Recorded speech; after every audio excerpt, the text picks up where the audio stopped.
significantly reduce your anxiety in under 2 minutes. Hey, how are you guys doing? Wanted to bring you a quick series where I talk about one problem, then give you 3 solutions in regards to how to solve your anxiety today. Okay, now problem number 1 is getting bad sleep. There was a study that they did on bad sleep where they took 2 groups of people. Group number 1 got good sleep, group number 2 got bad sleep. Both of the people had a certain amount of anxiety. Okay, the people who got good sleep, their anxiety stayed about the same.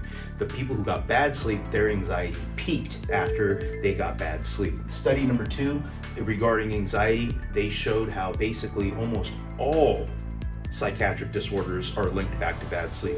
Anxiety is included in that. That's pretty powerful. Now, I want to give you guys 3 tips regarding how to get better sleep in the year 2020. And tip number 1 is to get rid of technology. Get rid of the iPhone, get rid of the smartphone, get rid of the laptop, all that stuff. You need to push it away to the side, okay?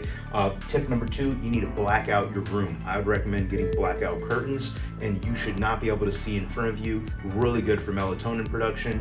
And you need to, when you go to the bathroom to brush your teeth and you're in the fridge to grab water, you're changing your clothes in the closet, do not turn that huge light on like you're about to give a speech, okay? Not good for your melatonin production. The last tip, you need to feel safe. That means, you can sleep with your pet, you can make a pillow bunker, or if you're weird like me, you get an air purifier, you turn it on the medium volume or the setting, and that makes a certain amount of noise where I can't hear outside of my room, which makes me feel safe. And when you feel safe, you get better sleep, and when your sleep is better, your anxiety is less. And I hope you guys found this helpful. I will see you guys on the next one. Bye-bye.